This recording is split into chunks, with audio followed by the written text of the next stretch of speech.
We're now going to hear a short inspirational provocation, which sounds incredibly interesting, from one of the JB Creative Climate Leadership alumni, Laia Sanahuja Mila, which should be fascinating. And hopefully that should appear pretty much now. Hi. Thank you. Hello from Barcelona.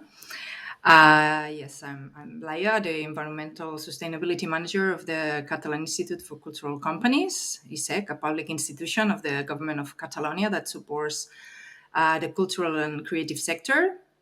For those who have visual impairments, I'm a female in my early 40s with brown eyes and dark hair tied back in a bun, and I'm wearing a blue sweater. I'm sorry, I can't be here with you all. I would have loved it, but I'm auditing a horror movie festival, the Sitges International Fantastic Film Festival of Catalonia with Greener Festival. And I have to be on site since it's getting bloody green around here, as they say in a cool campaign addressed to the audience. So it's a pity. I'm happy, though, to participate, and I'm very grateful to Julie's Bicycle for the invitation. So I wanted to share our Plan C, Culture for the Climate, as an example of what we can do from the public sector to accelerate things. We've recently launched this plan, which is our policy instrument to support the cultural sector in its transition into a more sustainable model and to push the role of culture to create a positive impact and influence social transformation. The story of our Plan C starts in 2017 when I attended the Creative Climate Leadership Training. And I begin to envision where we are now. And that experience was also the beginning of a self journey towards a professional reorientation that has developed into a new position with more capacity to activate change through policy in that case.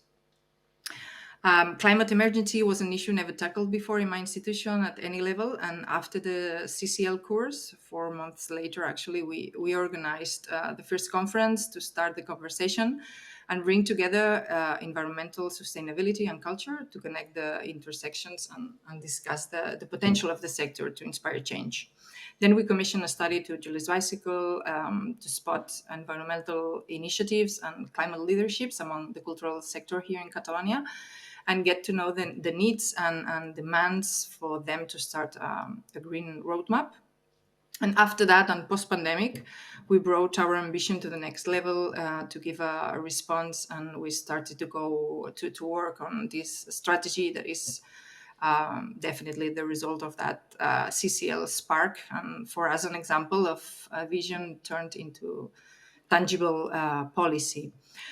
The plan has 3 strategic axes with the objective to create conditions for change at the end.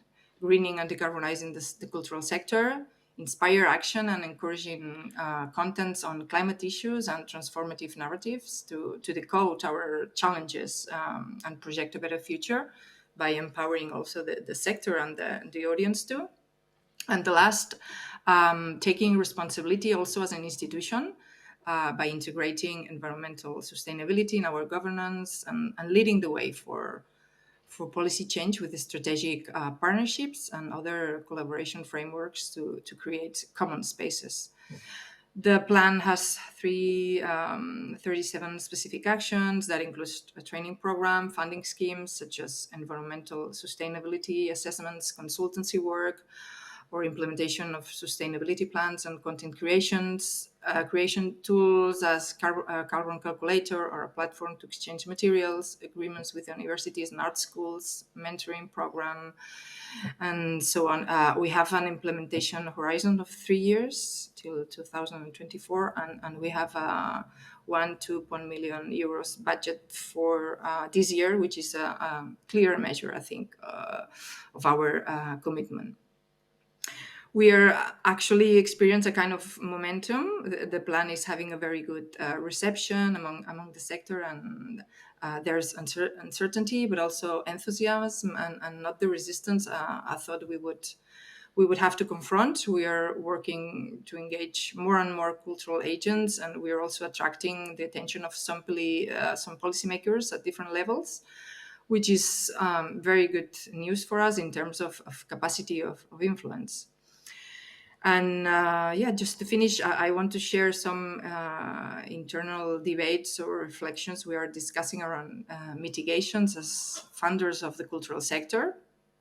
Are we fostering over production through our policies, since there are some mandatory minimums to get funding, and therefore increasing environmental impacts?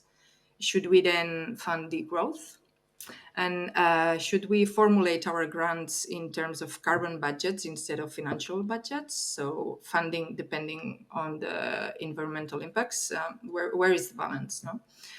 There are sensitive and challenging issues. These are sensitive and challenging issues, but I think that as a public administration, we must think beyond and push harder our policies to accelerate change. And we can be always more ambitious and also more creative in our purpose to make a better tomorrow together with the magic of culture. Thank you so much.